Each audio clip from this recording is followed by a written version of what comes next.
Alabama's got a huge one Saturday night against the number one team in the country. Do they really have a shot?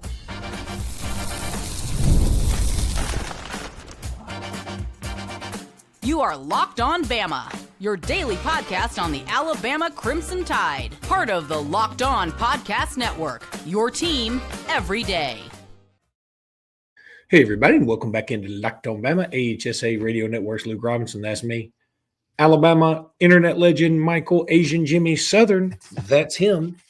Want to thank you every day for being here every day. Also for making us the number one sports podcast network, meaning Locked On, in the whole wide world. You guys are the best. Thought it'd be cool to do a little Alabama-Arizona preview.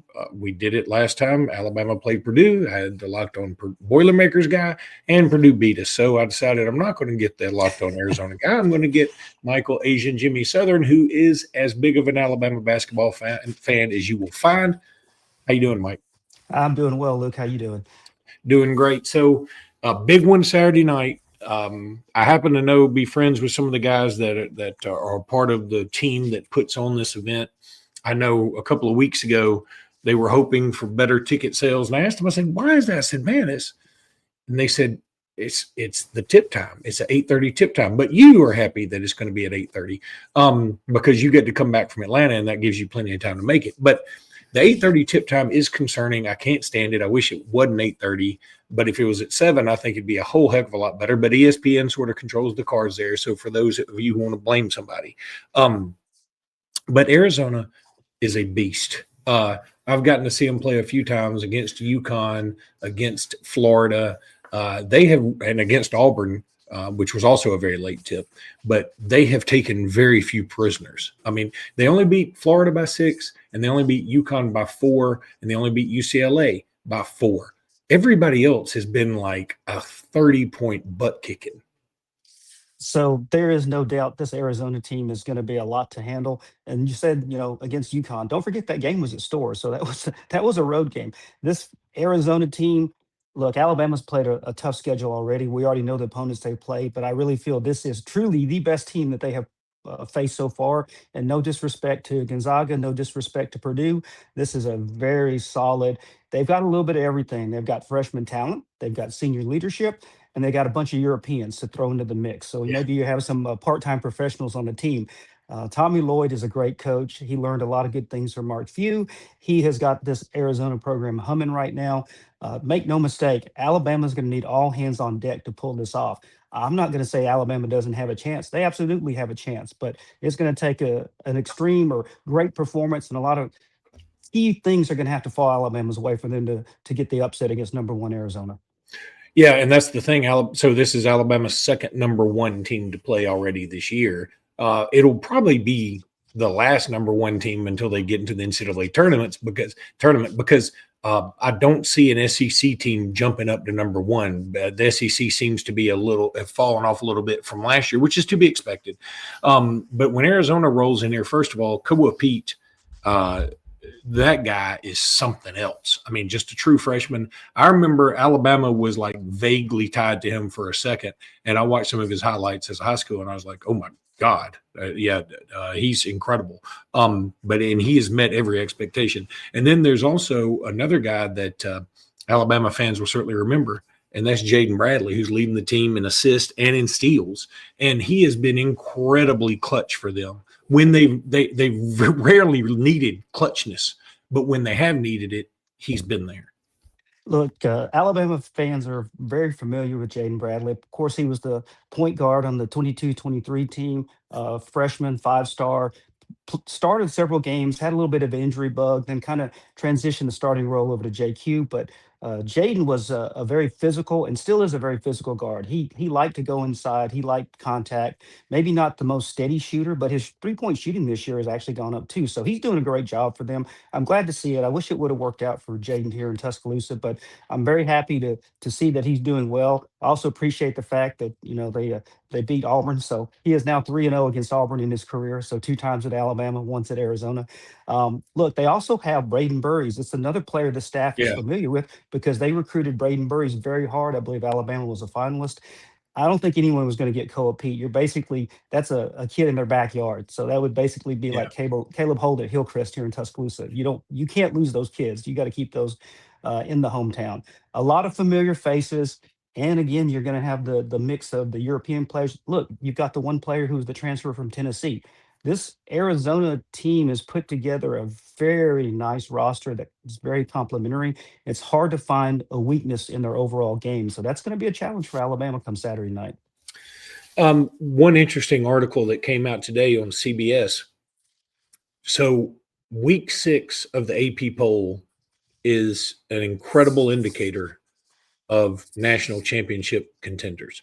What I mean is every year since 2003, I believe it is, the teams ranked in the national championship winner has come from teams ranked 1 through 12 of week 6 of the AP poll.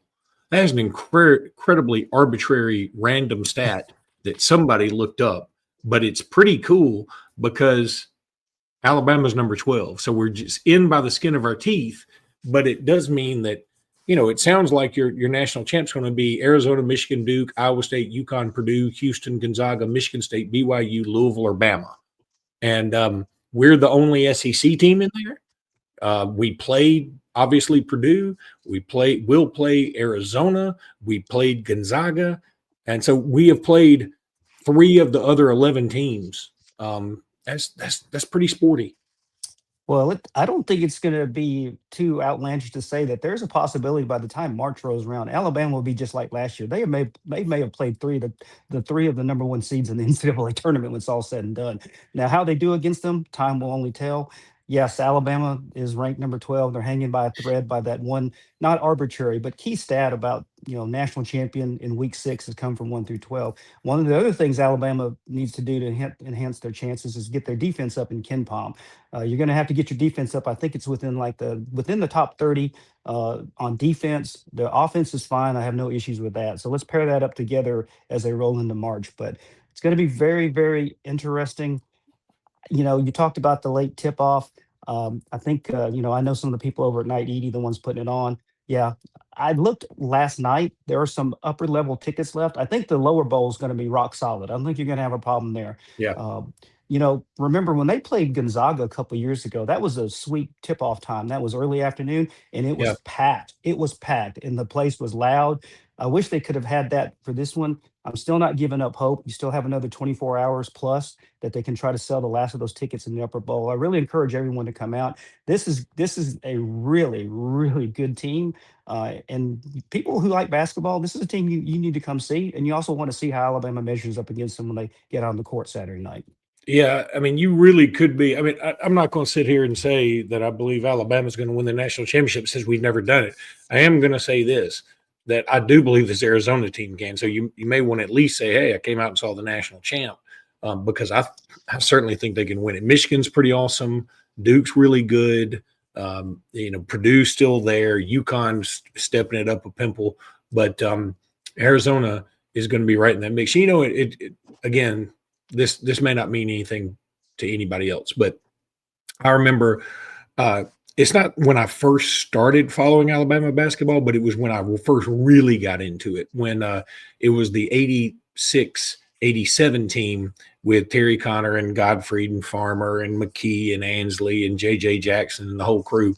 And we were ranked, if memory serves, preseason number 9 by Sports Illustrated. Back then, the magazine came out and it was like the ESPN, the Sports Illustrated basketball preview was sort of the thing. And we were number 9. And I remember Arizona as being like number 7 or 8. And I remember thinking, Arizona, the hell are you talking about? And they had Sean Elliott at that time. And I was like, man, Derek McKee is going to be better than Sean Elliott. Well, that wasn't necessarily true, but Sean Elliott was pretty good. But and I remember reading about Lute Olson and the whole thing. And man, he just turned – Arizona gives me hope that Alabama can be like that because Arizona doesn't have any more resources than we do. I mean, we have more money. Now, they may have more NIL money for Arizona. For the basketball, I should say. But that we can do that. We just have to have the right leadership. Arizona got Lute Olson. He was the right leader, and God bless him. He turned that program into a powerhouse. And I think Nate Oats can maybe get us there. I'm not saying we're going to be the new Arizona. I'm just saying Arizona gives me some hope. All right, got to tell you guys about a few of our wonderful sponsors. Number one, is Rougiette. And, you want to check out Rougiette, you 100%. Let's talk about something most men don't bring up, but absolutely should. Stress from work, money, life, podcast, everything. It doesn't just switch off at night. And when it shows up at the worst possible time, Rougiette Ready is designed to help you take back control of your life. Rougiette Ready is a next-generation prescription treatment created to support both the brain and the body, so you can feel present, confident, and ready when that special moment matters.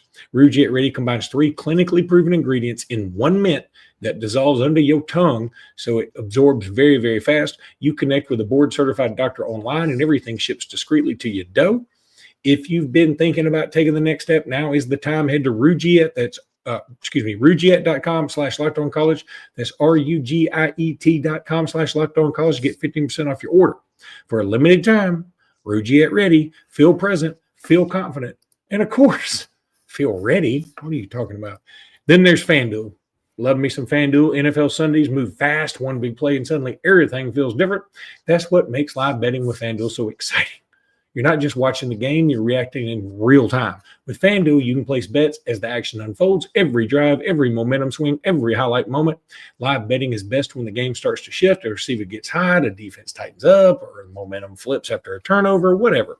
FanDuel lets you jump into the moment. Live spreads and money lines adjust instantly. Live player props as guys heat up. You can bet next touchdown scores, drive results, totals, and more. It keeps you locked into every snap, every drive, every possibility. So if you want to be right in the middle of the action this season, visit FanDuel.com and place your NFL live bets all season. Because FanDuel, the game moves fast. So can you.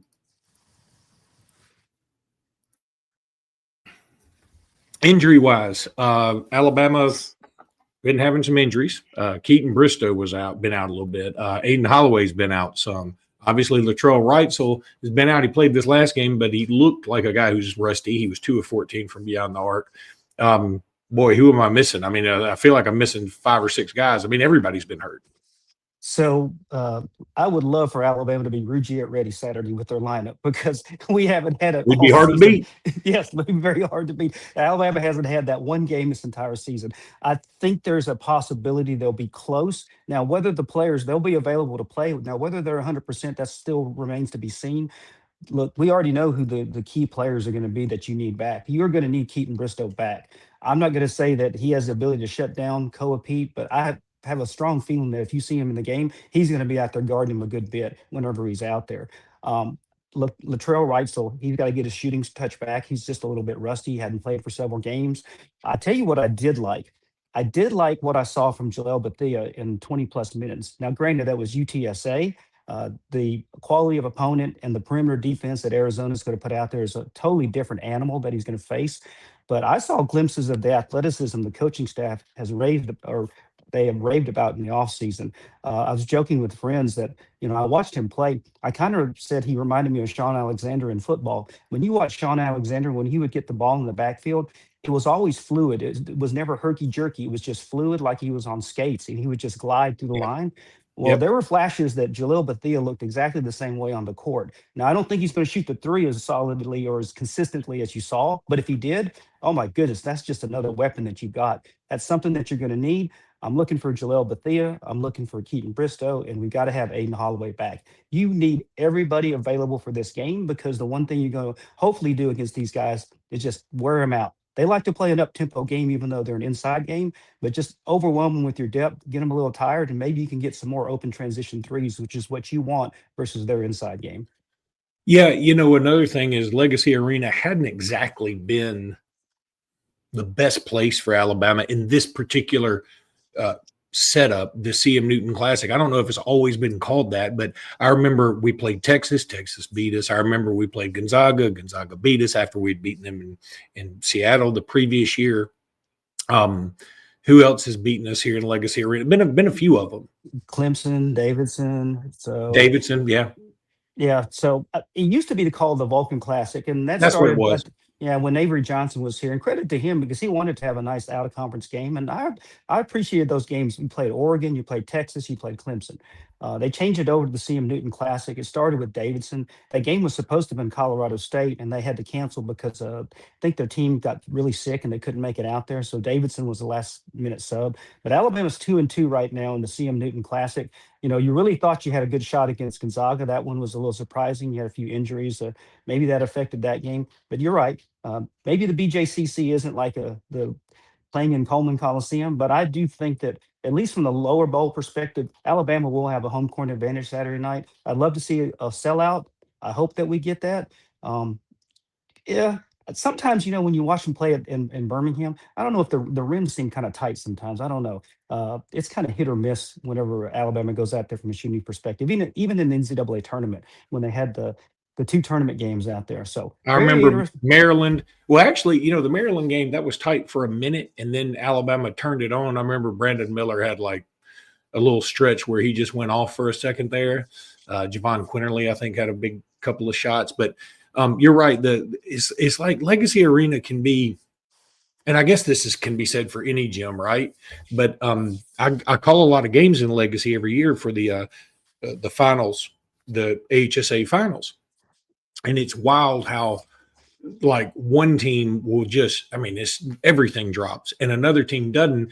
And talent wise, you would think they're about equal. So it might not be the rims. It may be the depth perception. It could be a lot of different things. I mean, it is different than being in Tuscaloosa for sure. But, it's not like Alabama hasn't played in a situation like this. Vegas was more like this. A little bit bigger than, I don't know exactly how many of that place in Vegas seated, but I assume it's more than Coleman.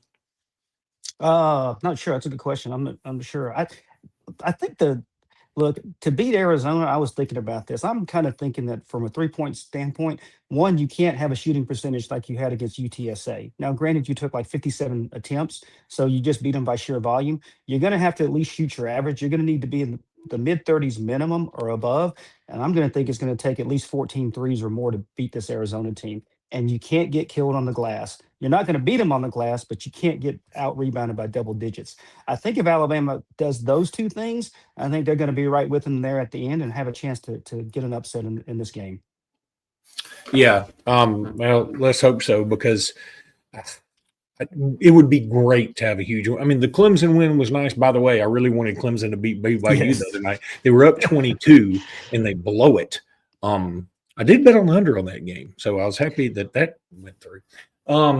But yeah, that would have helped Alabama a little bit, and it would have pushed BYU behind Alabama, I assume, in the rankings. But that DeBensta guy he got ridiculous. He woke up the other night. Really quickly, just because the schedule came out last night, what did you think of Alabama's 26 lineup?